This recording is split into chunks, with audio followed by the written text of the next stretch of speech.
નમસ્કાર મિત્રો, હું છું અશોક બનાસ બ્લોગર ને અત્યારે હું એ જગ્યા ઉપર ઉભો છું જ્યાં આપણા બનાસકાંઠાના વિસ્તારમાંથી અહીંયા હજારો સ્ટુડન્ટો છે એટલે દરેક સમાજમાંથી અહીંયા તૈયારી કરવા માટે ગાંધીનગર આવતા હોય છે. નાના પરિવારમાંથી આવતા હોય છે ને એમને બહુ બધી તકલીફો હોય છે. અને જ્યારે હું આ જગ્યા પર ઉભો છું એ બનાસ ડેરી થકી એટલે મેં સહકારી થકી એમને એક મસ્ત કેમ્પસ બનાવ્યું છે જ્યાં દરેક સમાજના અહીંયા સ્ટુડન્ટો એટલે ભાઈઓ અને બહેનો રહેવા માટેની સુવિધાઓ છે અને લાઇબ્રેરી બી બનાવી છે. અને અહીંયા આખું એક કેમ્પસ એ ટાઈપનું બનાવ્યું છે જ્યાં સ્પોર્ટ કોમ્પ્લેક્સ છે, લાઇબ્રેરી છે, કેન્ટીન છે. છોકરાઓ ગવર્મેન્ટની તૈયારી કરે એના માટેની સારી સુવિધા અહીંયા બનાવે છે. બનાસકાંઠા જિલ્લો એ પહેલા એનું એક પછાતપણું હતું. યસ, હવે કહી શકાય કે બનાસકાંઠા છે એ આખા ગુજરાતનું ધબકતું હૃદય બન્યું છે. કેમ બન્યું છે કે આખા વિશ્વની ફલક ઉપર અત્યારે બનાસ ડેરી છે એ બનાસકાંઠાની, અને બનાસ ડેરી થકી આ બધું થઈ શકશે એવું પહેલા 10 વર્ષ પહેલા તો લોકોએ કલ્પના પણ નથી કરી. બનાસ કેરિયર એકેડમી ગાંધીનગર આ એક સપનું જોવાયું હતું 10 વર્ષ પહેલા. બનાસકાંઠાનું પછાત જે પણું હતું એને ભૂસી નાખવા માટે શું કરવું પડે, તો એ પ્રયાસ કર્યા હતા શંકરભાઈ ચૌધરીએ બનાસ ડેરીના માધ્યમથી. તો પહેલા લોકોને એવું જ હતું કે અશોકભાઈ કે ખાલી દૂધ ભરાવો અને દર 15 દિવસે પગાર લો અને 12 મહિના થાય એટલે દૂધ વધારો.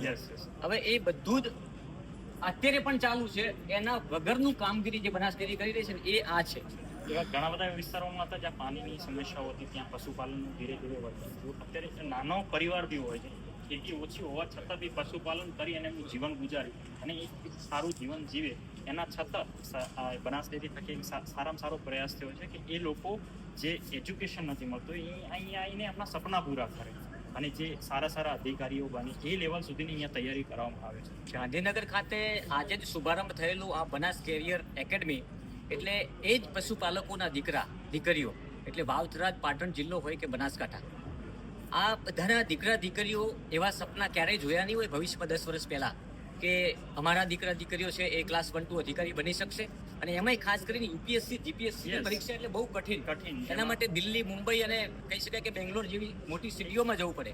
એક એજ્યુકેશન સુવિધા હોવી જોઈએ. બિલકુલ એ એજ્યુકેશનની સુવિધા પશુપાલકોના દીકરીઓ માટે અહીંયા ઊભી કરી છે શંકરભાઈ ચૌધરીએ. આ પણ એક વિઝન હતું અને અત્યાર સુધી વિઝન સાથે જ કામ કરનાર વ્યક્તિ એટલે શંકરભાઈ, અને એમને આ વિઝન 10 વર્ષ પહેલા જોયું હતું ને એનું આ રિઝલ્ટ છે. અહીંયા કોઈ સમાજ નથી, તમે કોઈ બી સમાજમાંથી આવતા, બસ તમારામાં ટેલેન્ટ હોય, તમારામાં આગળ જવાની હિંમત હોય તો અહીંયા તમે એક્ઝામ આપીને અહીંયા રહી શકો છો અને તમારી તૈયારી કરીને તમે અહીંયા ફ્યુચર અને તમારા ઘરવાળાનું એક સપનું પૂરું કરી શકો. બિલકુલ સાચી વાત છે.